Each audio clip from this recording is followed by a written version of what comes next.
169페이지 23번입니다.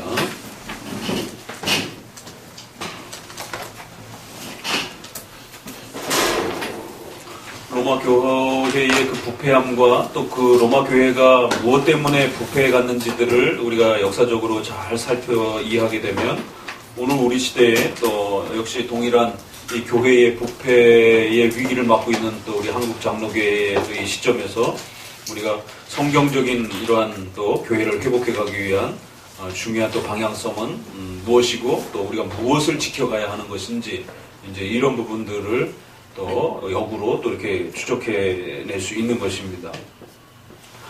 좀 전에 사실은 본 그 성경 공부 시간보다 또 이렇게 성도들하고 주고받은 또 이런 이야기들이 또 이 내용과 연결되어지는 또 그런 아주 중요한 내용들을 또 담고 있기도 합니다. 그래서 정말 장로교회 목사가 된다는 게 무엇인가, 또 장로교회의 신자가 된다는 게 무엇인가.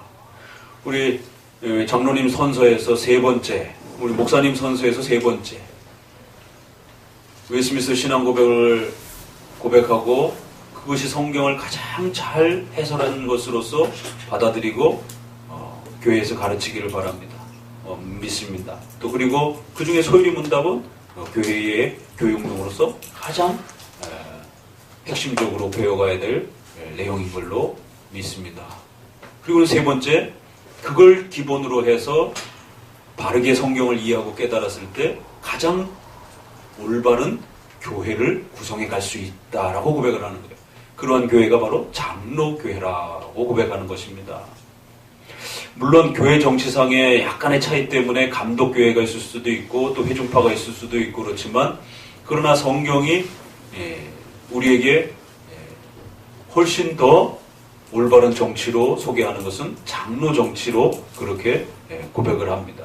물론 웨스트민스터에서 장로 정치만이 유일한 성경적 정치냐, 아니면 장로교회가 훨씬 더 중요한 훌륭한 성경적 정치냐를 가지고 조금 논쟁이 있었고, 유일한 정치다 이렇게 하게 되면 감독 정치와 회중 정치를 하는 이런 그 교회들을 결국 이단이나 비성경적인 것으로 비판을 할 수밖에 없는 이런 심각한 좀 어려움이 생기게 됐죠.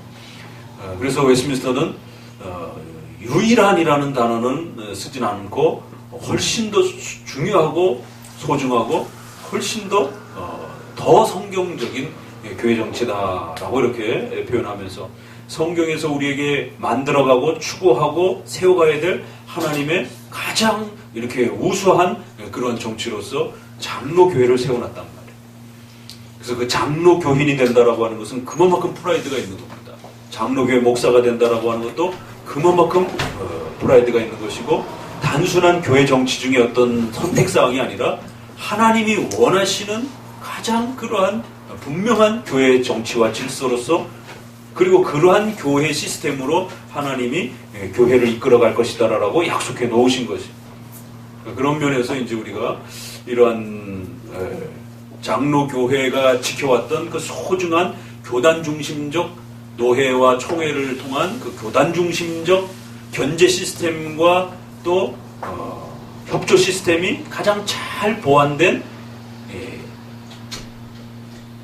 교단 중심적 장로 정치, 그리고 당회를 중심으로 해서 목사와 장로가 서로 평등성을 가지고 서로 그렇게 협조하고 또 교회를 섬길 수 있는 그러한 평등성의 이러한 토대 위에서 이 교단 정치를 회의체라고 하는 노회와 총회라고 하는 교단 중심의 장로 정치를 구축해 갈 때 가장 소중한 장로 정치가 완성되어지고 만들어져 갈 수 있다라고 이제 앞에서 계속해서 그렇게 소개를 해놓은 겁니다. 거기에 비해서 독점, 폐쇄성, 이것은 한 개인이 로마 교황처럼 그렇게 전면에 그 권력을 가져도 문제가 되고, 또 독립파처럼 한 개인 교회가, 개교회가 그거를 가져도 마찬가지입니다. 어떤 형태로든지 독점 형태가 되고 폐쇄성을 갖게 되면 결국 교회는 타락하게 돼 있고, 그러면 교회는 반드시 문제가 발생이 되어질 수 있는 위기를 겪게 된다라고 말합니다. 그렇기 때문에 이건 단순한 그런 어떤 행정의 어떤 문제가 아니라 결국 그리스도께서 어떻게 그 교회의 머리가 되시는가. 그러니까 결국 이 교황의 문제는 그리스도가 교회의 머리가 되는 것을 빼앗은 것이에요. 그래서 그리스도가 머리가 돼야 되는데 본인이 머리 역할을 하는 거예요. 그럼 오늘날 다양한 교회 시스템 안에 교회의 머리 역할을 하려고 하는 인사권과 재정권과 이러한 그 교리적 판단에 있어서 머리 역할을 하려고 하는 이러한 독점권을 어떻게 우리가 견제하고 그것을 잘 막을 수 있는 것인가? 결국 이제 여기에 장로 정치의 하이라이트 방향이 달려 있다라는 것을 기억하시면 됩니다. 그 지금 로마 가톨릭뿐만 아니라 한국 교회의 이러한 교권 중심의 이러한 그래서 교회를 갖다가 기독교를 개독교라고까지 이렇게 비판을 받을 정도로 여러 가지 그러한 명예욕과 또 이러한 물질적인 그 교권에 사로잡혀 있는 지금 한국 교회의 후기 기독교 모습, 교회가 쇠락해 갈 때의 그 모습을 지금 한국 교회가 있는 그대로 교회 역사 속에서 나타난 현상들을 그대로 다 나타납니다. 그러니까 교회가 후기 기독교로 들어가면서 교회가 점점 사라져갈 때의 현상이 뭐냐면 교권에 이제 종교 지도자들은 교권에 목숨 걸고 앞다투어 싸우고 성도들은 그러다 보니까 교회가 싫어져서 교회를 떠돌아다니는 그런 소위 말해서 방랑교회 형태의 이 신앙생활을 하게 되고 무교회 중심의 이러한 신앙생활을 하게 되는 이제 이런 현상이 가속화되고 그러면서 사회에 그 어떤 영향력도 끼칠 수 없고 이렇게 될 때에 결국 이제 교회는 후기 기독교의 마지막 그 쇠락해가는 모습을 이제 본격적으로 드러냅니다. 그리고는 이제 거기와 관련해서 그러다 보니까 교회가 종교적인 부분에서도 힘을 잃고 그러다 보니까 자연히 10계명의 윤리적 패턴에 있어서도 올바른 의로움을 말하지 못하는 이제 힘을 잃게 되는 거예요. 그러면 그 중에 가장 먼저 등장하는 그 윤리적 쇠락함의 증거가 뭔지 아십니까? 교회가 타락하고 교회가 붕괴되어질 때 신앙적으로 말고 일반 사회적으로, 일반 윤리 사회적으로 나타나는 가장 첫 번째 표시가 있어요. 그나드님. 어떤 게 가장 먼저 나타날 것 같아요? 교회의 타락의 증거가 사회적으로 나타날 때. 이걸 보면, 교회가 타락의 심각한 위기 속에 들어섰구나 하는 것을 우리가 확인할 수 있습니다. 모든 역사가 대부분 그랬어요. 사회 속에서.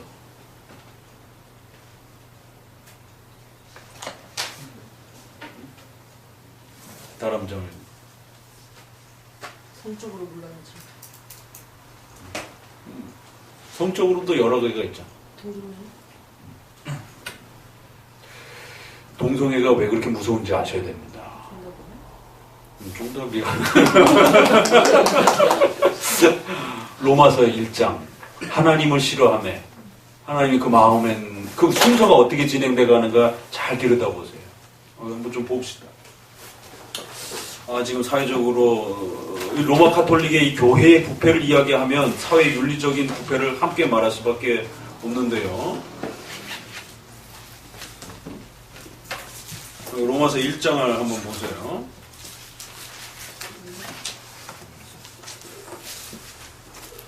로마서 1장 21절 23절까지 봅니다. 같이 읽습니다. 하나님을 알되 하나님으로 아니하며 감사치가 아니하고 오히려 그 생각이 허망하여지며 미련한 마음이 어두워졌나니 스스로 지혜다 하나 우준하게 되어 썩어지지 아니한 하나님의 영광을 썩어질 사람과 금수와 버러진 형상의 우상으로 바꾸었느니. 우리가 성경을 아주 깊이 알고 우리 성도들이 성경에 아주 전문가가 되어지고 성경에서 소개되어지는 그 풍성한 하나님의 뜻을 여러분들이 마음껏 이렇게 먹을 수 있고 그러한 신앙의 그 소화함을 통해서 우리의 사회와 가정과 여러분의 삶을 이렇게 하나님의 섭리가 여러분의 개인의 삶을 통해서 어떻게 역사되어져 가는지를 들여다볼 수 있는 신앙의 안목이 이제 형성이 되어지게 되면 아주 놀라운 그러한 신앙적 힘을 갖게 됩니다. 그러니까 이제 그러한 힘들은 바로 성경을 정확하게 읽어갈 때 이제 나타나는 것입니다. 여기도 보면은 하나님을 우상숭배하게 되는, 하나님을 향하여 우상숭배가 일어나는. 그럼 이제 우상숭배는 다양한 형태로 일어날 수 있겠죠. 종교적 예배 형태로도 나타날 수 있고, 그들의 신앙 속에서 나타날 수도 있고, 정말 이교와 합쳐져가지고 카톨릭처럼 무슨 이상한 그 형상들을 만들어 놓고 이렇게 숭배하는 미신처럼 그렇게 부적처럼 사용하는 그런 것일 수도 있고, 다양한 형태가 일어날 수 있는데, 이제 그러한 부분들이 폭발하기 시작하게 되면 그 다음 문제가 나타나요. 24절 읽습니다. 그러므로 하나님께서 저희를 마음의 정욕대로 버려두어 저희 몸을 서로 욕되게 하셨으니. 종교적인 그러한 그 신앙의 우상숭배가 폭발을 하게 되면 결국 하나님의 이 진노의 방식이 섭리 속에서 어떻게 진행되어져 가냐면, 윤리적인 면을 치기보다는 하나님의 종교적인 부분의 이 문제점을 더 중요하게 생각하니까 하나님은 이 부분에 많은 그 에너지를 쏟으신단 말이에요. 그런데 그게 도무지 회복이 되지 아니할 정도로 인간의 타락성이 교회로부터 우상숭배적인 이 다양한 복잡성, 그러니까 바른 진리에 대한 신앙의 분별력을 잃어버리고 성도들이 온갖 짬뽕 신앙 형태로 이제 섞여버리게 되면 자연적으로 우상숭배라고 하는, 그러니까 우상숭배의 개념을 우리가 좀 넓게 생각해 보게 되면 혼합주의적인 신앙의 형태가 이제 그 시대와 지역에 팽배해지는 것이에요. 그러니까 한국 교회가, 특별히 장로교회가 이렇게 혼합주의 신앙이 팽배한 적이 없습니다. 우리 130년 역사상. 이걸 들여다보셔야 돼요. 적어도 과거에는 장로교회 그러면 장로교회 특징들이 있었습니다. 장로교는 점잖고 설교 길고 예배 엄숙하고 박수 안 치고, 그러니까 이런 장로교가 좋아서 또 찾아가는 분들이 따로 있는 것이고, 박수치고 막 기도 오래 하고 이런 거 하고 싶으면 감리교로 갔고, 후대에는 오순절교회로 갔고. 그러니까 장로교가 나름대로 색깔을 가지고 자기 자리를 지키면서 그 어렵고 못 살던 시절에도, 목사님이 없던 시절에도 그런 장로교적 가치들이 있었단 말이에요. 그런데 지금은 장로교 간판을 들고 있는데 그 속에 들여다보면 오순절교회인지 알미니안주의, 분위기가 오순절교회이기도 하고, 또 목사님이 가르치는 수준이 알미니안주의 수준이기도 하고 혼합주의적인 이런 형태이기도 하고 구별이 안 되는 거예요. 그러니까 그 목사님을 1시간만 만나갖고 대화를 딱 해보게 되면 그 목사님을 싫든 좋든 간에 이 장로교 목사님이구나, 이게 냄새가 확 나야 돼요. 교리면에 있어서, 그의 윤리적 성품면에 있어서, 그의 가치면에 있어서 저 장로교 목사님, 옷에다가 여기다 명찰을 안 달고 다니더라도 그게 탁표가 나야 됩니다. 근데 지금은 아까도 말씀드린 게 그런 내용이에요. 웨스트민스터를 선서했으면 웨스트민스터를 목숨처럼 여기면서 목회를 해야 되는데, 웨스트민스터에 입각해서 사복음서를 가르쳐야 되는데, 세상에 10개, 100개 중에 90개 이상이 자유주의적이고 복음주의적이고 혼합주의적인 형태의 복음설교예요.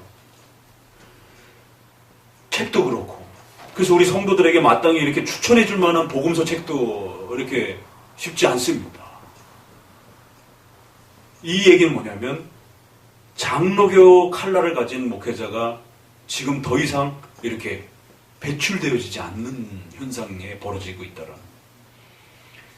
그러면 유수한 우리 보수신학교라고 하는 총신, 합신, 고신, 대신이라고 지난 100여 년을 지켜오고 60여 년을 지켜왔던 그런 장로교 신학교가 더 이상 기독교 강요를 가르치지 않고, 웨스민스터를 가르치지 않고, 소유리문답을 가르치지 않고, 소유리문답을 갖고 시험을 보지 않는. 그러면 도대체 뭘 갖고 시험을 보냔 말이에요. 더 열악한 시절에도 소유리문답을 가지고 세례문답을 하고 시험을 봤단 말이에요. 그러니까 이제 이런 부분들의 혼합적 현상이 벌어지게 되면 어떤 일이 벌어지냐면, 그 설교를 통해서 성도들의 윤리적인 이 죄에 대한 부분들을 지적하지 못하는 일이 벌어진다. 장로교 목사님만이 이 성경 말씀에서 말하는 십계명에 대한 그 율법에 대한 올바른 이해를 가지고 있기 때문에 종교적 죄도 지적하지만 삶에 대한 지적들을 끊임없이 죄에 대한 문제들을 성도들에게 경고하고 그렇게 살면 하나님이 돕지 않는다라고 이렇게 살아야 하나님이 돕는다라고 정확하게 방향을 가르쳐 주는 거예요. 그러니까 희한하게 신비주의에 속해 있으면서도 성도들이 가난해요. 웃기는 거죠. 그 기복주의로 열심히 추구하는데도 그 교회의 대부분의 성도들은 가난하단 말이에요. 왜냐하면 그 재정의 원리를 하나님이 원하는 바른 방향으로 잡지를 못했기 때문에 그런 거예요. 하나님이 어떻게 했을 때 우리 성도들에게 재정적인 물질적인 은혜와 복을 주는지를 방향을 제대로 못 깨달은 거예요. 하나님은 우리를 가난하게 하시기 위해서 창조한 게 아닙니다. 우리 죄 때문에 가난해진 것인 거예요. 그래서 보편적으로는 이렇게 성도들의 삶이 신앙을 회복하게 되면 성도들의 생활도 회복이 됩니다. 망가졌던 가정들도 회복이 되어야 되는 거예요. 육신의 건강에 대한 문제들도 회복이 되어야 되는 겁니다. 창조의 그 혜택과 은혜들을 비록 완벽하게 누리지 못하지만 보편적으로는 누릴 수 있도록 그것을 하나님은 돕기를 원하는 거예요. 우리가 죄 때문에 그걸 못 누리는 겁니다. 그러니까 우리는 기복주의는 아니에요. 그러나 그런 혜택들을 하나님이 주시려고 하는 겁니다. 그게 주기도문에 일용할 양식에 대한 기도 제목이 있는 겁니다. 그럼 어떻게 할 때 하나님이 도와주시는가에 대해서 알아야 된단 말이에요. 그럼 그런 방향성들을 가르치고 또 거기에 대해서 훈계하고 그렇게 살지 못했을 때 호되게 책망을 하고 야단치고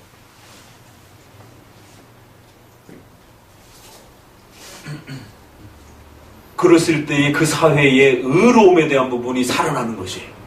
그 성도들이 그러한 가치를 소중하게 여기고 또 그러한 가치의 실제 혜택들을 누리면서 사회에 나아가서 모범적인 역할을 하게 되고 또 사람들에게 칭찬을 받게 되고 그러므로 인해서 이런 장로교적인 가치가 그들의 삶을 통해서 빛을 발하게 되면서 하나님을 영화롭게 하는 이 총체적 삶이 이루어져 가는 겁니다. 그래서 카이퍼는 기독교의 이런 형태들을 삶의 체계다. 기독교는 단지 머리로 공부하는 게 아니라 전 삶의 체계다라고 이렇게 독특한 표현을 하기도 하고. 자, 그러면 왜 이 뒷부분에 이 내용이 나오냐? 하나님 앞에 신앙이 무너지게 되면 그런 혼합적 신앙이 되게 되면 바로 생활에 대한 의로움을 강조할 수도 없고 가르칠 수도 없고 견제할 수도 없기 때문에 결국 자연적으로 종교적 부패가 윤리적 부패로 드러나는데 그 중에서 있어서 인간 안에 가장 그 욕망적 그 죄의 악함들이 어디로부터 표출이 되느냐면 살인과 성적 범죄로 나타나는 것이죠. 그래서 하나님께서 저희를 마음의 정욕의 더러움에 그대로 방치시켜버리고 더 이상 일반 은총을 통한 죄의 억제와 이러한 부분들을 하나님이 베풀어 주시지 않는 거예요. 결국 그 진노를 통해서 일반 은총의 그 억제됨이 축소되는 것입니다. 일반 은총회를 통해서 그 양심의 이 두려움을 갖지 않았다라면 인류가 어떻게 됐을까요? 우리나라 전쟁이 없던 시절이 이렇게 평화를 누리던 시절이 얼마 안 됩니다. 우리 6.25 끝나고 나서 이 정도 겨우입니다. 그 앞선 시절들을 보게 되면 수도 없이 전쟁하라고 낳았던 자식들 절반 이상이 다 전쟁에 나가서 죽고 구한말 그 직전까지도 그랬잖아요. 어느 때 전쟁이 이렇게 20년, 30년을 넘게 전쟁이 없던 시절이 어느 때가 있었습니까? 그러니까 인간 안에 그 살인에 대한 이 욕구가 하나님이 그 양심 속의 죄를 억제하지 아니하면 그 사람들 삶을 살아가면서 부딪히는 그 분노와 이 원함을 이걸 해소를 어떻게 적절하게 풀어내지 못해서 사람을 죽이고 싶어하는 이게 이제 폭발을 하는 거죠. 그게 국가적으로는 전쟁이라는 형태로 나타나고 개인적으로는 살인의 형태로 이렇게 나타나기도 하고. 그리고는 또 한편으로는 인간의 그러한 쾌락에 대한 욕망이 결국 성적인 형태로 폭발을 하게 되는데, 그래서 그 밑에 구절을 보게 되면 이제 25절에 이는 저희가 하나님의 진리를 거짓 것으로 바꾸기 시작하게 되고, 결국에는 26절에 이를 인하여 하나님께서 저희를 부끄러움의 욕심에 내어버려 두시게 되면 결국 저희들 안에 여인들이 하나님이 정해놓은 법칙을 따라서 남자와 여자가 이렇게 결합을 하는 것이 아니라 결국 거꾸로 여성은 여성끼리 또 27절에 남자는 남자끼리 그러한 성적인 요구가 불붙듯이 일어나면서 저희의 그릇 때문에 상당한 보험과 책망을 받게 될 거다. 그러면서 이제 이렇게 되어져 가는 과정들은 어떤 형태 속에 나타나냐면 28절 같이 읽어봅니다. 또한 저희가 마음에 하나님 도기를 시험에 하나님께서 저희를 그 상실한 마음대로 내어 버려두사 합당치 못한 일을 하게 하셨으니 이건 이제 결론적 말씀인 것이 바로 이런 일들이 나타나는 그 과정들. 결국 하나님에 대한 올바른 신인식이 사라지게 될 때 결국 인간은 급격하게 이 삶의 문제에 있어서 혼란이 벌어지는데 그 중에 대표적인 것이 살인과 성적인 그러한 타락으로 먼저 나타나는데 본문에서는 살인에 대한 부분보다 성적인 그 타락에 대한 표시가 더욱더 우선적인 형태로 그렇게 로마서는 소개를 해놨어요. 인류 역사 2000년사를 로마 시대부터 뒤집어 보세요. 그 사회가 타락하고 그 나라가 망하고 없어질 때에 결국 어디로부터 폭발을 하냐면 결국 그 성적인 타락으로부터가 그 중에 동성애적인 이 타락으로부터 결국 폭발합니다. 서구 유럽의 큰 선진 국가들이 무너져갈 때 결국 이게 이렇게 맞물려 있어요. 종교적 우상숭배가 나타나면 그 다음에 바로 치고 들어오는 게 동성애와 살인.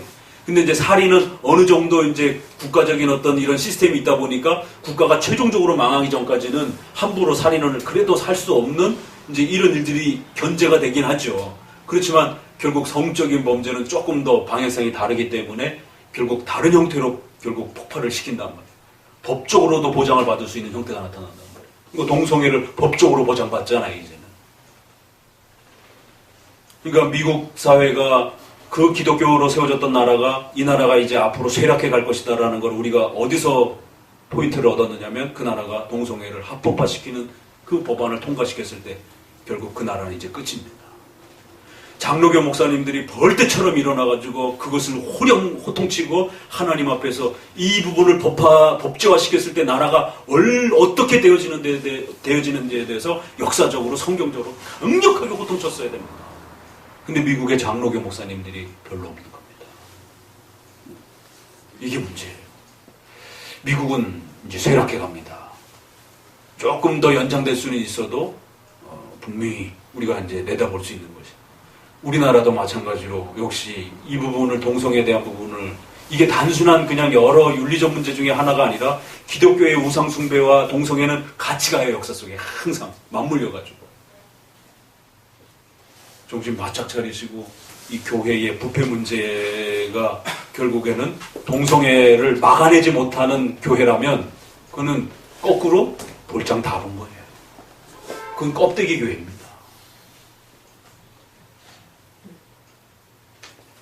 그러면은 우리 인류의 가장 근원적 토대이고 삶의 그 토대가 되는 이런 정도의 윤리적 가치도 막아내지 못하는 그러한 설교요, 그러한 기독교적 모습이라면 뭘 막아낼 수 있겠어요? 아무것도 못 막아냅니다.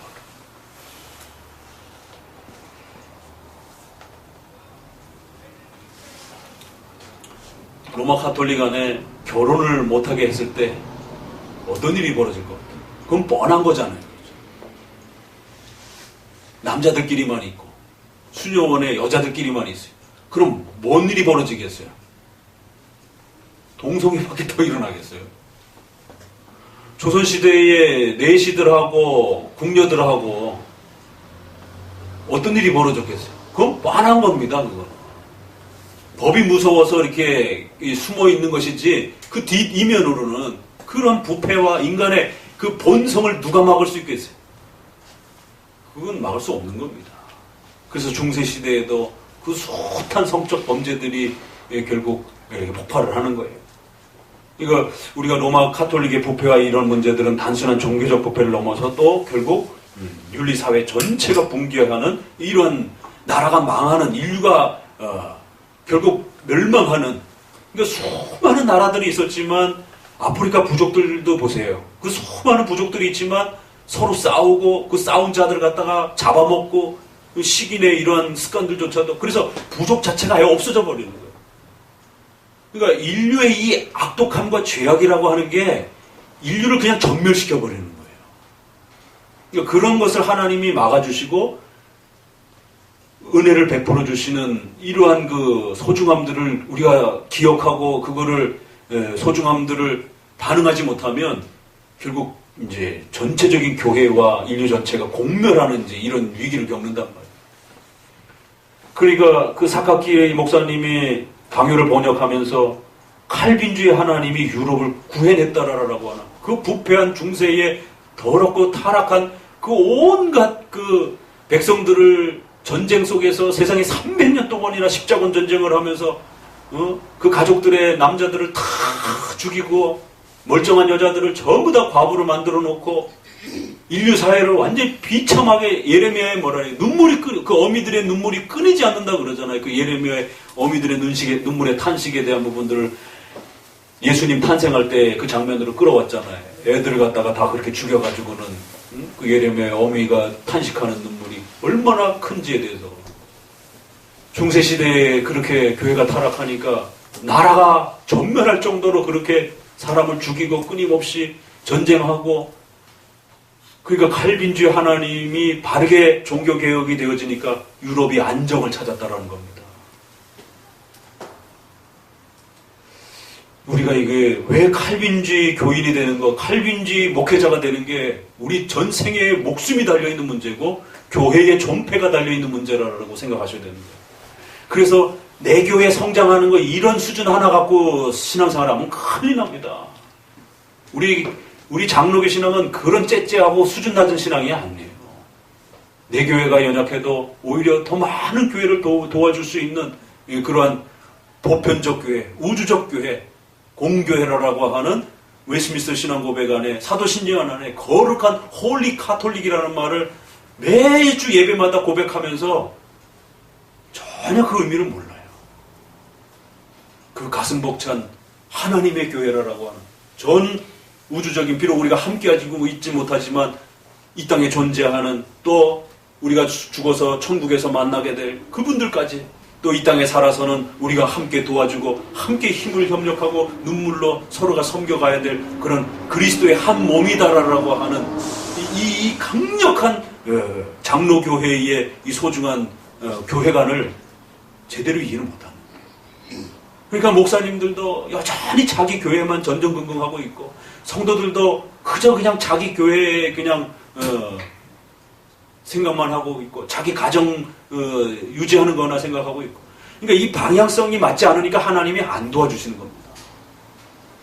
하나님의 교회를 생각하고 염려하시고 눈물 흘리시고, 우리 교회도 또 주일에는 몸된 교회를 향하여 열심히 마음을 붓다가, 또 주중 전체에서는 또 이렇게 하나님의 교회 전체를 또 함께 고민하는 이러한 걸 우리가 어떻게 풀어낼 수 있을까에 대해서, 적어도 우리 장로교회는 교단 중심으로는 그렇게 뭉쳐서 그 교단의 산하 교회들을 도와주고 그 교단의 산하 교회들이 자립할 수 있도록 이렇게 애를 쓰고 돌봐주고, 이런 부분들이 이렇게 교단 중심으로 살아 있었는데, 지금 장로교단이 시스템이 다 무너지고 신학교들이 붕괴되어지고 웨스트민스터도 가르치지 않고 기독교도 강의도 읽히지 않고, 이제 겨우 교회 안에서 성도들하고 목사님들하고 앉아가지고 이렇게 읽고 있는 이런 수준이 되어버린 거지. 그러니까 이런 총체적인 위기를, 로마 카톨릭의 이 부패상을 여러분이 볼 때 막 가슴이 뜨거워지면서 정말 막 눈시울이 붉어지면서 이 부패상에 대한 아픔들을 우리가 봐야 되는 겁니다. 야, 교회가 무너지니까 나라가 망가지고 백성들이 이렇게 고통을 받는 그 유럽의 그 참혹한 비참함들을, 그랬을 때 칼빈주의가 들어섰을 때 유럽을, 칼빈주의 하나님 때문에 유럽이 근대 국가로 회복이 되고 안정이 되고, 오늘 우리 시대에 이렇게 부패해가는 이 사회 속에서 결국 칼빈주의 우리 장로교가 회복되어야만이 가정과 국가와 사회 전체가 안정감을 가질 수 있는 거죠. 자, 우리 그런 이야기들을 좀 전에 이렇게 좀 자유로운 분위기 속에서 좀 더 얘기했던 거고, 그래서는 조금 우리가 읽어가면서 진도를 좀 진행해가면서 읽어보도록 합니다. 로마 교회는 교회나 감독직이 있는가? 하는 거예요. 그러니까 한마디로. 읽어봅시다. 끝으로 가령 우리가 이 모든 일을 그들에게 양보한다 하더라도 로마에 이런 혜택들이 먹는 만한 교회에서 없습니다. 이런 특권 계곡을 유지할 만한 감독 또한 없다고 우리가 말하게 되면 새로운 충돌이 생기게 된다. 그래서 쭉 내려오셔서 중간쯤에 나는 찾으셨나요? 8째 줄 밑에서 나는 한마디로 로마의 교회가 감독이 없으면 이런 모든 것이 아무 가치도 없다고 대답한다. 또 쭉 내려서 밑에서 4째 줄 그들은 어디서 교회와 비슷한 것이라도 보여줄 수 있는가. 밑에서 2째 줄 참으로 교회는 그 자체의 169페이지 교회는 그 자체의 명백한 표지에 의해서 알아볼 수 있으며 감독직은 한 직책의 이름인 것이다. 로마 교회는 이런 성경적 교회 표지 아까 말씀드렸던 그런 말씀이 바르게 가르쳐지고 성례가 바르게 집행이 되어지면서 그걸 기준으로 해서 올바른 장로교회라고 하는 시스템이 잘 이렇게 확립되어 있지 않는 이런 교회 표지가 없는 상태라면 로마 교회는 교회가 아니다라고 이렇게까지 아주 엄히 책망을 합니다. 170페이지 넘어가 보시면 나는 한두 개인을 문제 삼는 게 아니라 첫째 줄 교회 안에서 영원히 빛나야 할 교회의 질서 자체를 말하는 것이다. 칼빈이 이토록 고민하고 아파하면서 성도들에게 가르쳐주고 싶었던 그 교회 질서가 뭘까요? 그건 장로교회입니다. 그러니까 이 기독교 강요를 읽으면서 독립화교회를 하는 분들도 참 이해할 수가 없어요. 강요를 어떻게 거꾸로 읽었는지 강요를 읽으면서 이토록 빛나야 할 소중한 그 교회 질서는 끊임없이 장로, 당회를 중심으로 한 장로교회. 그랬더니만 우리 목사님 장로님 있지 않느냐? 그러니까 우리가 장로교회다. 아니죠. 그건 당회만을 중심으로 한 장로교회가 아니라 그 당회들이 모여서 더 큰 노회와 총회라고 하는 그러한 협조와 또 서로가 견제할 수 있는 그 한 개교회를 견제하고 또 서로가 도울 수 있는. 그러니까 견제라고 하는 것은 부패에 대한 문제인 거고요. 협력이라는 말은 다른 교회가 개혁교회가 세워져 가야 되는데 안 도와주는 거예요. 자기 교회만 생각하니까 다른 교회가 세워질 때 협력을 해줘야 교인도 세워주고 재정도 세워주고 또 목회자도 길러줘야만이 교회가 세워지잖아요. 그런 일을 안 하는 겁니다. 그러니까 교회를 세우는 일을 안 하는 거예요. 자기 교회가 커가는 것만 생각을 하는 거죠. 이건 징계받는 겁니다. 하나님 앞에. 목사든 성도든 간에. 하나님의 교회가 끊임없이 세워져 가도록 해야 되는 거예요. 우리 후손들을 통해서 끊임없이 이어져 가도록 해야 되는 게 우리가 이 땅에 존재하는 목적이고 우리가 먼저 신앙을 받은 그 목적인 겁니다. 그렇기 때문에 교회는 목사님과 장로님이라고 하는 당의 형태로서 장로교회가 있어야 되는 것이고 또 더 나아가서는 여러 교회들이 힘을 합쳐서 또 한 교회를 세울 수 있잖아요. 또 여러 교회들이 합쳐서 교회를 끊임없이 세울 수 있는 겁니다. 그러니까 협력의 일을 위해서도 그렇고 부패에 대한 견제를 위해서도 그렇고 장로교회는 반드시 필요하다는 거죠. 그리고 이 대사회적으로 교회 동성애라든가 이런 법안을 통해 가지고 국가가 부패할 때 독립화 못 막아냅니다. 독립화가 무슨 힘이 있어서 막아냅니까? 아무런 연대 조직도 없는데 한 교회에서 아무리 정부를 향해서 외치고 떠들어 보세요. 정부가 듣는가? 전체 교회가 강력한 의무와 이 공동체성을 가지고 강력하게 법안을 반대하고 투표라든가 이런 여러 가지 정책 그 국가가 허락해 줄 수 있는 그 범위 내에서 강력한 이런 보이콧에 대한 어떤 행동들을 보여주지 않으면 국가는 안 움직입니다. 그것은 교회가 자유롭게 연대관계가 아니라 의무적으로 서로 연합관계 속에서 동성애를 반대한다 그러면 그 사람 모든 교회들이 동성애를 반대하고 그것을 법안을 발의한 국회의원들은 반드시 다음 국회 선거 때 떨어뜨려야 됩니다. 그 국회의원을 찍는 자는 동성애를 법안적으로 허락하면서 교회를 타락하게 하고 국가를 타락하게 하는 무시무시한 죄를 짓는 것이에요. 그래서 얼마든지 목회자는 교회 안에서 정치적 발언을 할 수 있는 겁니다. 평상시에는 얼마든지 정치적 자유로 우리 성도들이 그 자유를 표출할 수 있도록 양심의 자유가 있기 때문에 존중하는 거예요. 그러나 그 양심의 자유는 하나님의 말씀 안에서 자유이지, 하나님의 말씀이 부패되어져 가고 있고 위기를 겪고 있고 교회가 공격받고 있는데도 자유는 아닌 겁니다. 그럴 때는 그 모든 자유들이 하나님의 말씀 앞에 모아져서 말씀을 공격하는 그 대상을 향하여 강력하게 한 목소리로 반대 목소리를 내야 되는 겁니다. 그리고 그러한 법안을 행하거나 정치를 행하려고 하는 자에게 강력한 경고를 던져줘야 되는 겁니다. 그래야 여러분이 살고 우리 모두가 사는 거죠. 이 빛나야 할 교회 질서, 너무 멋있는 말 아니에요? 찬란하게 빛나야, 교회 안에서 그것도 영원히 찬란하게 빛나야 할 그 교회 질서가 있다라는 겁니다. 그 교회 질서가 잘 살면 우리 성도도 복을 받고요, 교회도 복을 받고. 그래서 아까 했던 그 이야기들을 그냥 흘려 들으시면 안 됩니다. 그 장로교회가 잘 세워지면 그 혜택을 성도들이 그대로 다 받습니다. 근데 장로교회가 엉망이 되잖아요? 그럼 성도들의 가정도 징계를 받아요. 같이 한 몸으로 묶여 있기 때문에.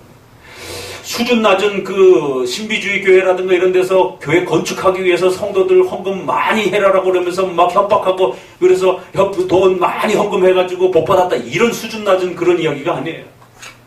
그리스도의 몸과 교회가 하나로 묶여져 있는 이 신비로운 관계를 말하는 거죠. 그래서 그 장로교가 세워져 가도록 성도들이 눈물 흘리고 각각의 은사를 따라서 헌신해주고 이렇게 협력해주고, 그래서 그 장로교회가 건강하게 잘 하나 세워져고 또 다른 장로교회가 세워져 갈 때에 정든 그 친구들을 떠나는 게 얼마나 힘들어요. 그래도 그 정든 친구들을 떠나서 또 미자립 장로교회가 하나 세워져 갈 때에 같이 그 목사님의 동역자가 돼서 초기에 교회 설립할 수 있는 그러한 초기 신자들이 되어서 그 어려운 시절을 또 다시 같이 눈물로 이겨내면서 교회가 자립될 때까지 또 견뎌주고 섬겨주고. 그러면 그러한 성도들을 하나님이 그냥 내비두시겠어요? 더 돌봐주실 수밖에 없는 거죠. 근데 그런 방향이 아니라 온통 자기 욕심을 채우기 위해서, 우리 자식 대학 좋은 데 서울대학 붙기 위해서, 또 남편 사업 남보다 더 잘 되기 위해서, 이런 그런 이기적인 목적을 가지고 종교적인 어떤 행위들을 행하는 것은 그건 하나님이 돕는 게 아닙니다. 오히려 징계의 대상인 것이죠. 그래서 이러한 그 공교회적인 이러한 올바른 목적을 목사님이 성도들에게 바르게 가르쳐 줘야 되는 거고, 그러한 방향성들을 자신들의 전 삶 속에 올바른 목적으로 이렇게 살고, 본인이 사업을 하고 돈을 벌어도 무엇을 위해서 써야 될지에 대한 그런 바른 방향성을 갖고 살도록 그렇게 지도해주고 가르쳐 줘야만이 그 성도의 재정과 삶 전체 사회적 신분도 함께 성장해가는 겁니다. 이게. 이런 찬란한 영원한 빛날 수 있는 이런 교회 질서에 대한 이 공교회적 가치와 거룩한 홀리 캐톨릭이라고 하는 이 가치관을 과연 오늘 우리 시대에 얼마만큼 정말 그 목회자의 입술을 통해서 여러분들이 들을 수 있겠느냐 말이에요. 이 기독교 강의 이런 부분들은 정말 밑줄 치고 여러분들이 많이 묵상 하셔야 됩니다. 그래서 목사님이 작은 그런 일이지만 어찌됐든 이렇게 우리 성도들이 교회들을 섬겨주고 또 다른 교회들을 섬겨주려고 또 이렇게 애를 써주는 이런 모습들에 감격해하고 또 감사해하고 또 기뻐하는 거죠. 어마어마한 사회적 신분이 있다고 해서 그 되는 문제가 아니라 각각의 처소와 형편 속에서 공교회를 섬기고 도울 수 있는 그러한 행동과 그러한 선택과 그런 모습들이 하나님 앞에 아주 귀한 겁니다. 자, 조금 더 내려오시게 되면 결국 그러한 이제 찬란하게 빛나는 교회의 표지란 같이 읽어봅니다. 한 6-7줄 거예요. 감독직의 첫째 임무는 하나님의 말씀으로 사람들을 가르치는 것이다. 둘째 임무는 성례전을 집례하는 것이다. 셋째는 숭고하고 권고하며 죄 짓는 자를 바로잡고 신자들을 거룩한 권징하에 살게 하는 것이다. 이게 교회 표지 이야기죠. 배교, 밑에서는 넷째 줄 같이 읽어봅니다. 현재 전 세계는 폐악하고 불경건한 교리가 같이 있습니다. 팽배하며 각종 미신이 가득하고 무서운 가오로 눈이 어두워졌으며 대대적인 우상 숭배에 빠져 있는데 나는 이 모든 악의 원천이 로마 교황청이 아닌 것이 없으며 적어도 거기서 힘을 얻는다고 말한다. 복음의 교리가 부흥하려는 데 대해서 로마 교황들이 미친 듯이 날뛰며 전력을 다해서 억압하려고 애쓰는 것은 다른 이유가 아니다. 곧 그것은 그리스도의 복음이 승리한다면 그들은 나라가 붕괴될 것이라는 것을 알기 때문이다. 로마 카톨릭을 통해서 그 시대 단지가 얼마나 부패되어 있는지에 대한 탄식함들이 아주 글에 절절히 묻어나고, 결국 그러한 이유는 복음의 교리가 제대로 회복되는 것을 싫어하는 이런 아주 사탄의 그 본질적인 그 속성이 그 속에 숨어 있는 것이다라는 것이에요. 결국은 성경적 이 교리가 회복 못되게 하려고 하는 최종 목적이 있는 거라는 겁니다. 저는 너무 속상한 것이 우리 합동적 교회 헌법에 보게 되면 이 웨스트민스터 신앙 고백을 우리가 고백하는 것은 우리의 모 교회와 우리가 서로 달라지려고 하는 것이 아니요, 오히려 통일성을 회복하려고 하는 것이며 성경 전체를 가장 잘 해설한 책으로 우리가 아는 것입니다. 얼마나 표현이 멋있어요.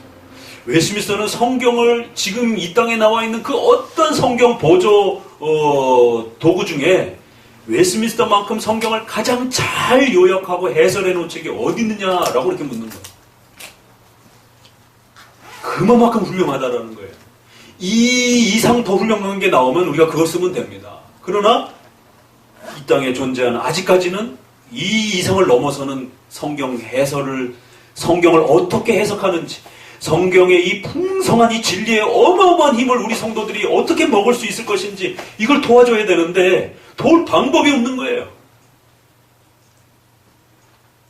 그걸 도울 수 있는 방법이 바로 웨스트민스터였다라고 우리 선조들은 그렇게 고백한 겁니다. 100여 년 전에.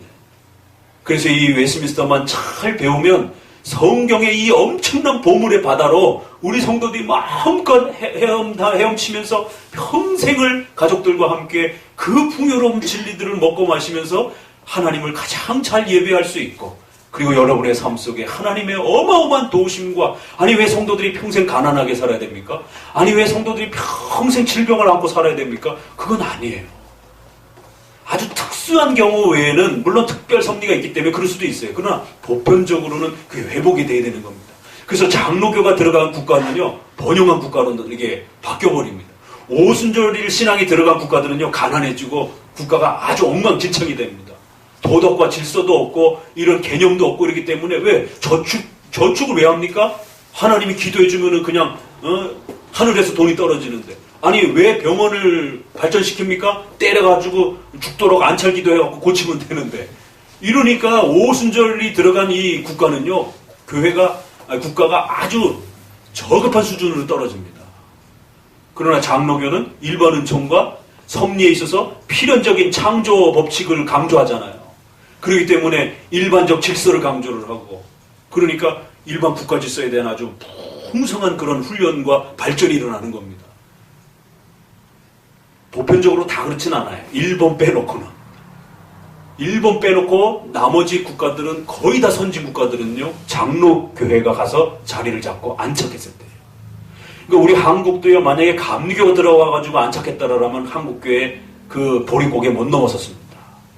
다행히 장로교회가 들어와서 안착을 하면서 이러한 개념들을 가졌기 때문에 장로교회가, 우리 한국교회가 이 동남아시아에서 그 몇 안 되는 자립할 수 있는 국가가 된 겁니다. 양식 걱정 안 하고. 장로 칼빈주의 하나님이 한국을 살린 거예요. 세상에 6.25와 일제 식민지를 벗어난 그 하나를 겪어도 나라가 망하는데 두 개를 그 환란을 겪은 나라가 세상에 근 50년 만에 아시아 세계 10대 수출국이 됐어요. 세상에 유럽의 선진국이 얼마나 많습니까? 이걸 우연이라고 생각을 해요. 그렇지 않습니다. 그러니까 실제적으로 장로교 신앙을 우리 성도들이 정확하게 배우고 바르게 배워야, 아까는 이제 우리가 새신자관에서는 그런 개인의 가정과 관련된 부모 고부간의 그런 문제들에 대한 이야기를 나눴지만 이런 국가 사회적인 문제도 역시 마찬가지입니다. 그러니까 이런 부분에서 그 부패, 종교적 부패는 우리 성도들이 삶 속에서 가장 실제적 피해를 받는 거예요. 장로교 신앙을 제대로 못 배웠을 때. 오늘날 웨스트민스터가 그렇게 훌륭한 그 고백을 우리 선조들이 100여 년 전에 했는데 그 장로교 후손이라고 하는 목회자들이 어느 날 갑자기 외국에서 그 엄청난 공부를 했다고 해놓고는 들어와가지고 웨스트민스터에 문제가 있어. 이러면 어쩌자라는 거예요. 웨스트민스터의 어느 부분은 좀 수준이 낮게 돼 있어. 아니, 그럼 우리 선조들은 바보예요? 그만큼 공부를 못해가지고 웨스트민스터가 성경을 가장 잘 해설해 놓은 책이기 때문에 이거를 중심으로 해서 성도들에게 성경을 가르쳐 주게 되면 이 진리의 어마어마한 부요함들을 우리 성도들이 누리게 되고 그 부요함을 누릴 줄 알게 되면 성도들의 가정과 국가와 사회가 발전하고 바뀔 수 있다라고 하는 이런 자부심이 있었단 말이에요. 실제로 그런 혜택들을 누렸었고, 장로교를 중심으로 해서 동부 쪽으로 갔던 이 동부 중심의 미국 사회는 최고의 그 상류층으로, 중류층으로 형성이 됐고, 아주 저급한 형태로 돈 보고 가면서 이렇게 형성되었던 이 서부 쪽들은 지금도 보게 되면 서부는 활락가고 좀 더 가난한 사람들이 살고 미국의 중심축들은 다. 그러니까 장로교는 상류층 신앙은 아니에요. 근데 그 지역 사회에 들어가게 되면 중상류층으로 형성이 돼요.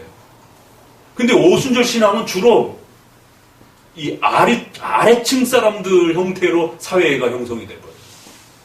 이게 실제 내용이 역사 속에서도 그렇습니다. 장로교 신자들 안에서 대통령도 나오고 국회의원도 나오고 실제적으로 그런 많은 형태들이 나온 겁니다. 그럼 우리가 솔직히 이렇게 내놓고 보자란 말이에요. 그런 부분에서 역사 속에서도 검증이 되는 것이고. 그런데 그렇게 공부를 많이 했다고 하는 분들이 느닷없이 와가지고는 장로교 웨스트민스터 신앙 고백에는 부족한 부분이 많다라고 이렇게 성도들 앞에서 대놓고 신학회에서 대놓고 그렇게 얘기를 해버리게 되면 그분이 틀린 건지 우리 선조들이 잘못 고백을 한 건지. 그러니까 지금은 장로교 신앙에 대해서 충격을 다시 줘야 되는 겁니다. 장로교 신앙을 잘못 배웠다라는. 장로교의 신앙이 웨스트민스터 같이 이런 소중한 그 웨스트민스터에서 가르치고 있는 그 복음의 소중한 교리들을 도대체 누가 공격하는가? 누가 그걸 잘못됐다고 자꾸 비판하는가? 그분들은 도대체 어떤 분들인가? 그러니까 로마 가톨릭도 문제지만 오늘 우리 시대에 그 복음의 소중한 교리의 핵심체로 그렇게 고백해왔던 웨스트민스터를 그렇게 자꾸 부분적으로 공격하는 이분들의 도대체 그 신앙의 자리와 정서는 도대체 무엇인가에 대해서 우리가 기독교 강의를 같이 읽으면서 연결해서 고민해야 되는 거예요. 결국 로마 가톨릭이 그 복음의 소중한 교리를 파헤쳐서 회복이 못 되도록 공격했던 것처럼 오늘 우리 시대에 이렇게 웨스트민스터를 회복하려고 할 때 그걸 자꾸 문제 있다고 그러면서 전체는 아니지만 또 부분적으로도 문제가 있다고 그러면서 성령론이 문제가 있다고 그러면서 미국 장로교회가 웨스트민스터를 수정하면서 프리스턴이 완전히 자유주의로 바뀌어버린 것처럼 오늘 우리 시대에 여기저기서 웨스트민스터의 성령론이 부족하다라는 말을 우리가 생각하는 그 유수한 신학교의 교수들이 이야기를 합니다. 순복음교회의 이야기가 아니라 총신대, 백석대, 고신대 이런 분들이 웨스트민스터의 성령론이 부족하니까 방언운동 해야 된다라고 이러면서 1903년도에 수정한 그 성령론의 표현들을 소개하고 오순절적 성령운동들을 소개해야 된다라고 그러고 계시는 것이에요.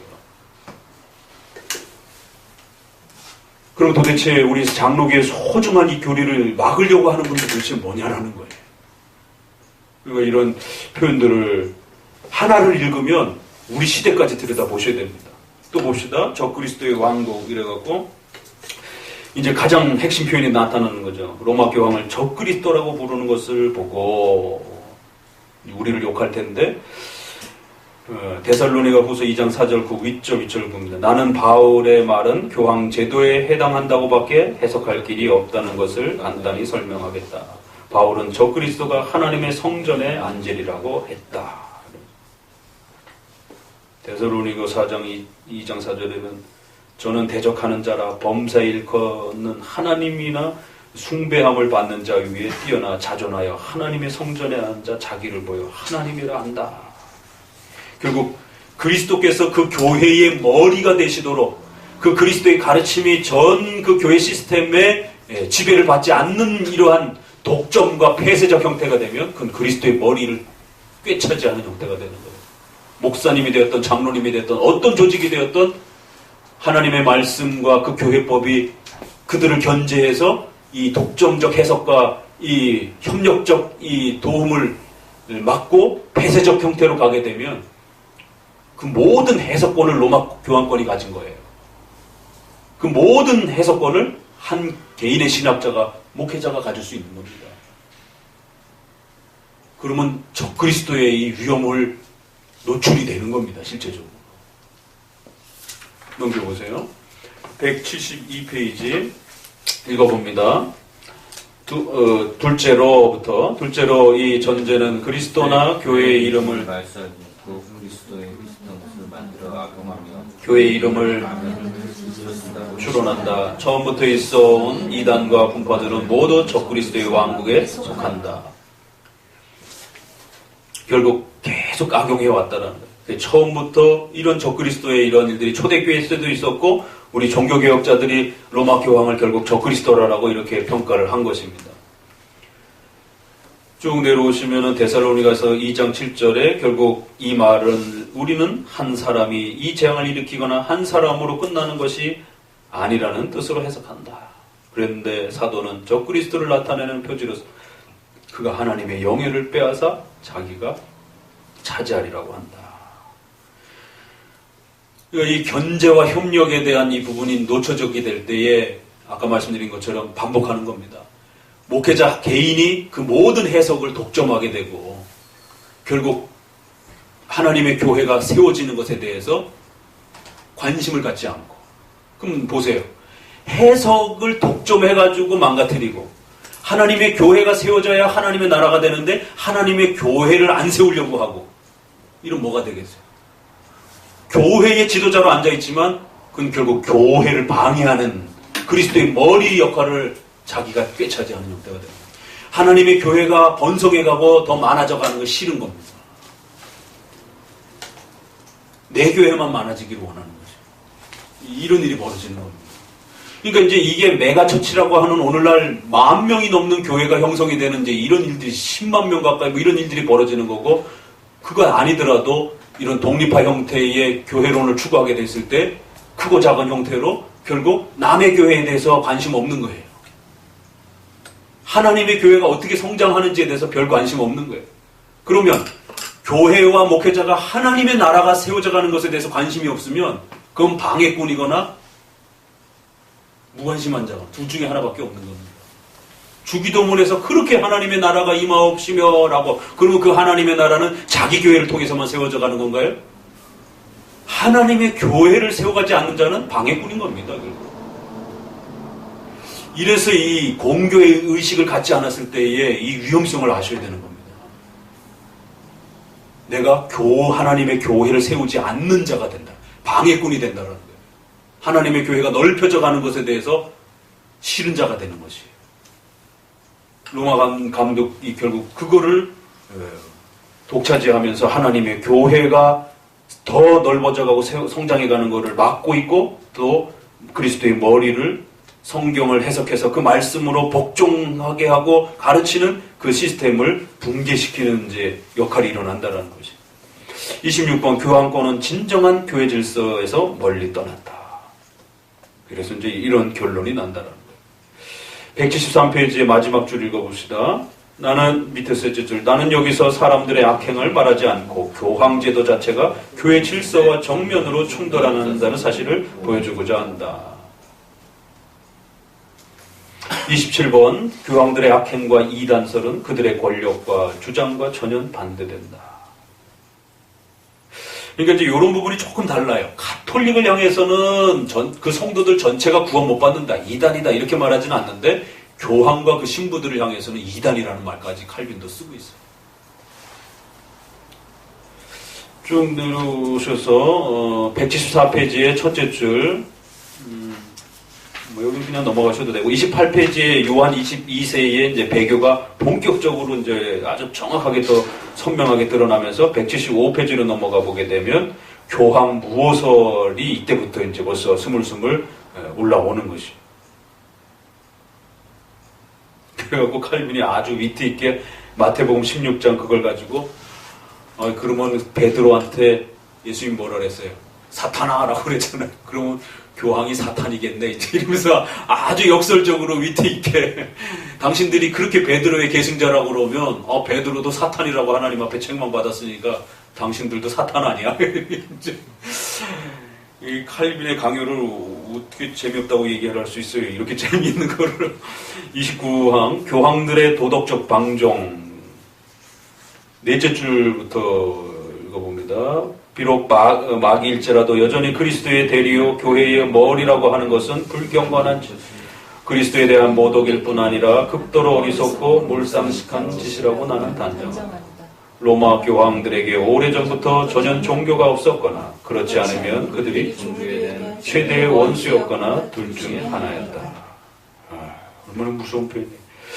30번 추기경들 마지막 항목들에서 밑에 다섯째 줄 어거스틴부터 읽어봅니다. 곧 교회 내에서 이미 사용하고 있는 직명에 의하면 감독직이 장로직보다 높지만 여러 가지 면에서 어거스틴은 제롬보다 낫다고 한 말은 유명하다.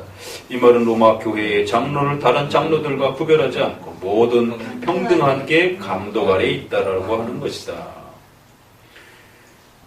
177페이지로 밑에서 다섯째 줄 읽어봅니다. 교황주의자는 하늘과 땅에서 사람들과 천사들이 존중하며 거룩하게 여겨야 할 하나님의 말씀까지도 서슴지 않고 로마 교황권에 굴복시키고 있으니 가톨릭의 성직계급 제도의 절정이 얼마나 높은지는 독자들이 심사숙고하기를 바란다.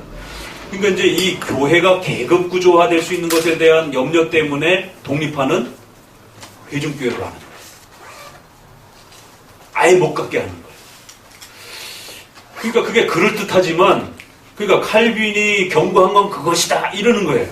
그러나 자세히 읽어보게 되면 그 계급화된 게 문제인 것이지 교회 안에 평등성을 유지해서 모든 그 직분들이 서로 동등성을 유지하면서 여전히 그 제도는 유지해야 된다라고 말하는 거지.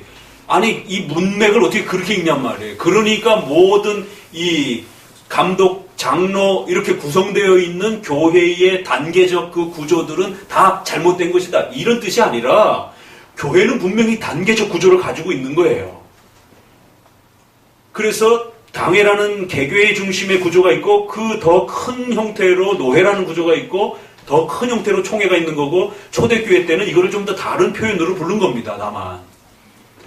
그러니까 그러한 구조가 분명히 교회 전체를 보호하기 위해서 있어야 되는 것이고 그랬을 때의 각각의 그 감독직과 이런 그 표현들은 어떤 상위의 어떤 절대 계급처럼 이렇게 이해하면 안 되고 반드시 평등을 유지하면서 각각의 그 회의체가 서로를 돕고 견제할 수 있는 역할을 하면서 그 회의체를 구성하면 된다라는 것이에요.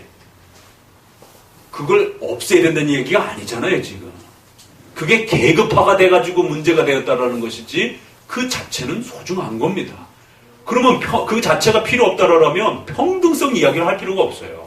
그렇죠? 문맥상으로.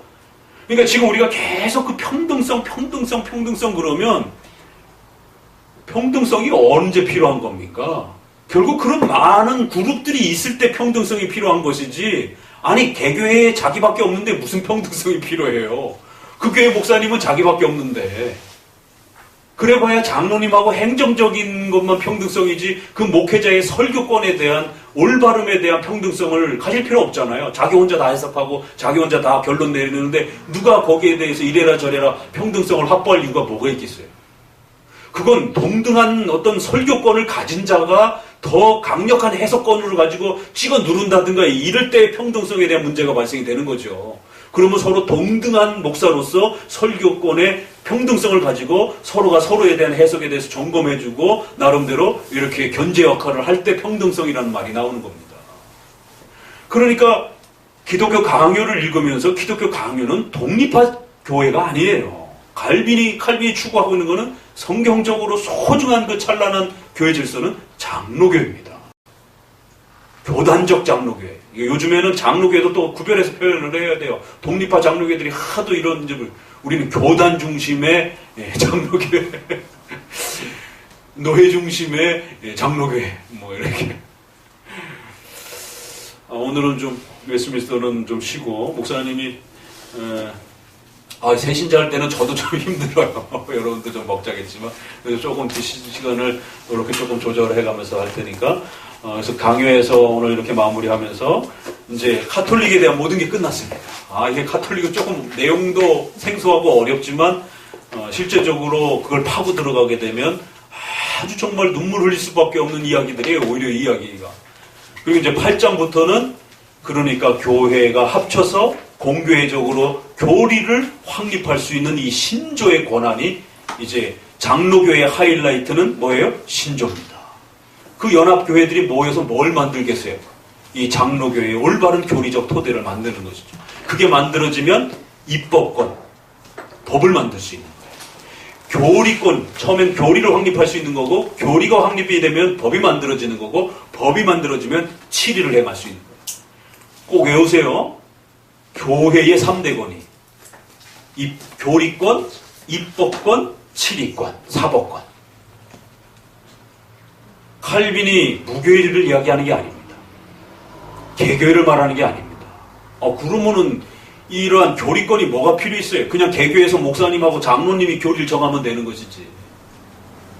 그것은 한 교회가 정할 수 있는 문제가 아니라는 겁니다. 성경 해석에 이 엄청난 죽고 사는 이 교리는 그렇게 한두 개인이 정할 수 있는 문제가 아니라는 거예요. 적어도 그 시대에 하나님이 세워주신 교회의 지도자들이 비록 작건 크건 간에 여럿이 함께 모여서 객관적 신앙 고백이라고 하는 이 신조라고 하는 이 질서를 확립할 때만이 장로교회가 굳건히 설 수 있는 토대가 마련된다는 거예요.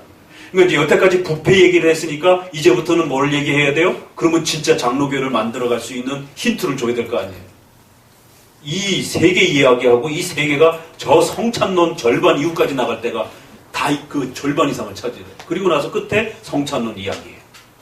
칼빈이 신조에 대해서 얼마나 소중하게 여기고 이 신조를 교회 안에 확립하느냐 못 확립하느냐에 따라 교회가 망가지고 세워지는 거죠. 아니 기껏 강요를 읽어놓고는 교회 안에서 웨스민스터를 비판을 해요. 여러 신조가 있지만 우리 선조들은 그 중에 표준 신앙 고백으로서 웨스민스터를 고백한 거란 말이에요.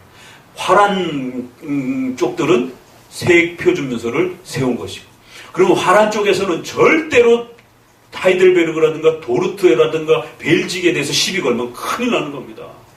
그런데 화란 쪽 그 계통 안에서도 독립파 쪽이 자꾸 이 쓰리 문서에 대해서 부족한 것에 대해서 공격하는 거예요. 그리고 또 웨스민스터 쪽, 이쪽 영미 쪽에서는 또 영미 나왔네. 아무튼 영미가 스타가 됐어요. 우리 교회 안에서도 영미 신학을 추구하고 있는 겁니다. 아재 개그입니다.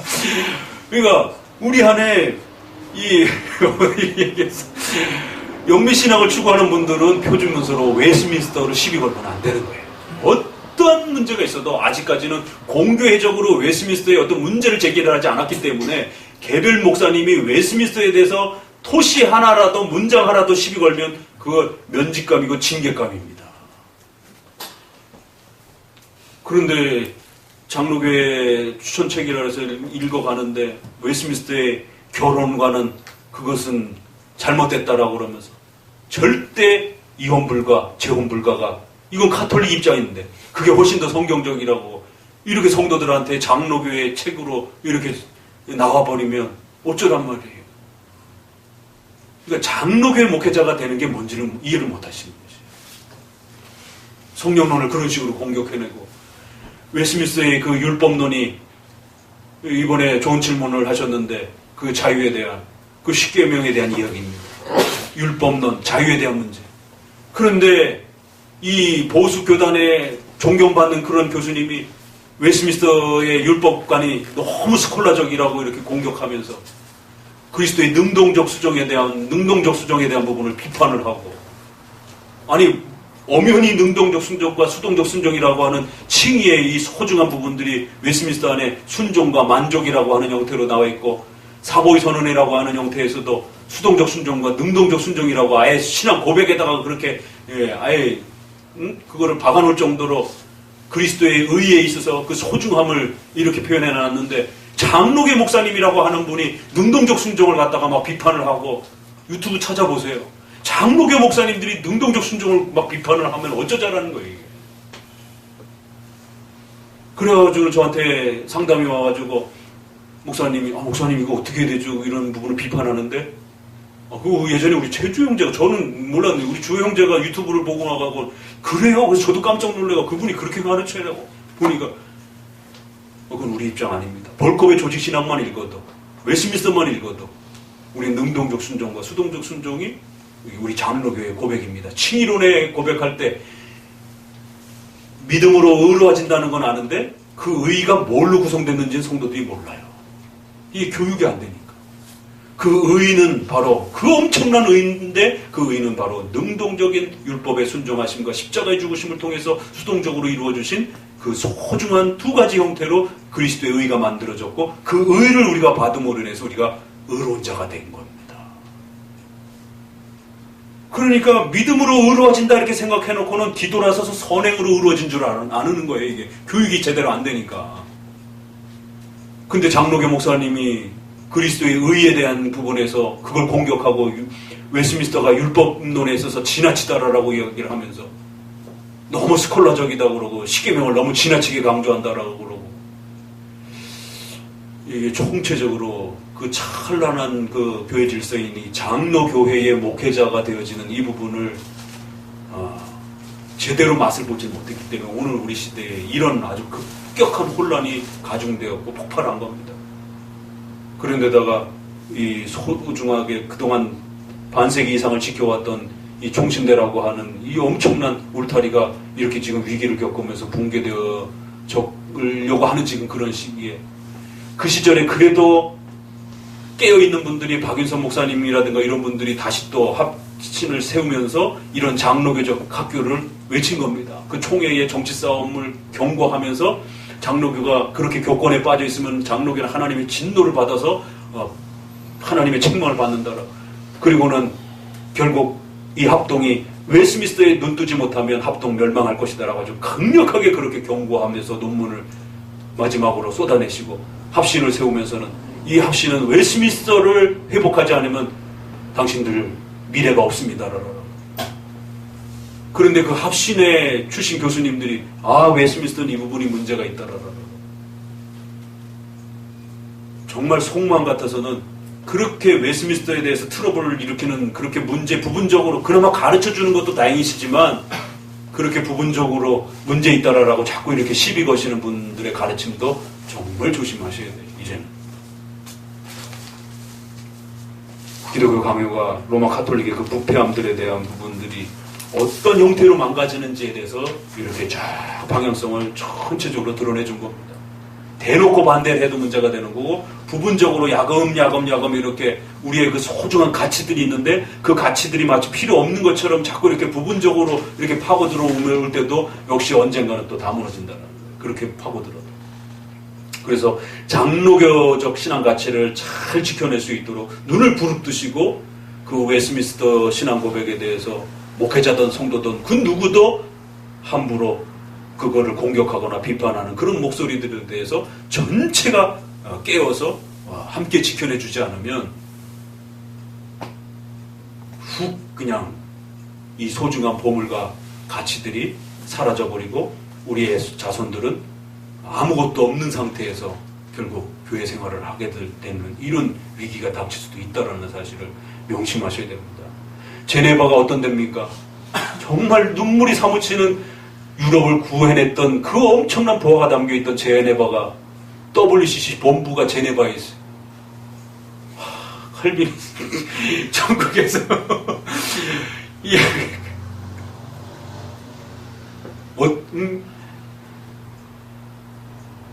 화란이 어떤 곳입니까? 네덜란드가 어떤 겁니까? 제네바가 다음으로 레이든 대학교라고 하는 그 어마어마한 학교가, 개혁주의 학교가 있었고, 거기서 도로트 신조어에 참여했던 그 엄청난 학자들을 다 길러냈던 학교가 레이든 신학교고, 그리고 나서 조금 더 있다가 후대에 자유대학이라든가 카이퍼의 자유대학이라든가 다 자유주의화 돼가지고 동성애를 법적으로 가장 먼저 인정한 나라가 하란입니다. 네덜란드. 공창제도를 해가지고 관광사업으로 해가지고 돈을 벌어들이고. 손수건 드려 목사님. 이거 정말 가슴을 찢지 않고서는 그런 나라들과 그 도시들이 어떤 도시들이었는데, 스위스의 쭈리라든가 이런 부분들은, 독일의 루터가 있었던 그것도 그렇고, 후손들이 정신 안 차리면 까딱하는 순간, 오 하는 순간에 벌써 자유주의 본산이 돼버리는 거예요. 신비주의 본산이 돼버리는 거죠. 하나님을 향해서 목숨을 걸 때 하나님이 살려주는 겁니다. 자기 명예를 위해서 살려고 발버둥 치면 가정도 죽고 교회도 죽고 다 멸망하는 거예요. 저는 그걸 WCC 때 하나님이 어린 나이지만, 어린 목회자지만 그걸 배우게 하신 겁니다.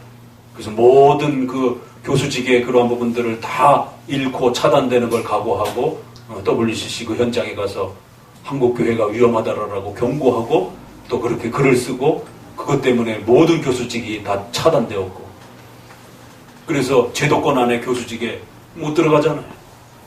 바깥으로 이렇게 야인 생활로 떠들어다니고. 그래도 저는 그게 중요한 게 아닙니다. 제도권 안에 들어가서 뭐 연봉을 얼마로 받고 이게 중요한 게 아니죠. 교회가 사느냐 죽느냐의 문제에 달렸는데, 전국 교회를 향하여, 전국 목회자들을 향하여 WCC에는 절대로 발 들여놓으면 안 된다라고 그러고, 박형령 우리 박인서 목사님이 거기에 참여하면 교회 다 죽는다라고 경고하셨던 거고, 그렇기 때문에 동일하게 그 목소리를 성도들에게 알려주어야만이 성도들이 그 위험한 길을 가지 않도록 막아주고, 그게 목회자가 할 일인 것이죠. 그래야 목회자와 그 가정이 또 복을 받는 것이고. 아멘. 우리 그렇게 한번 좀 장로교를 멋있게 만들어가 봅시다. 기도합니다. 하나님 감사.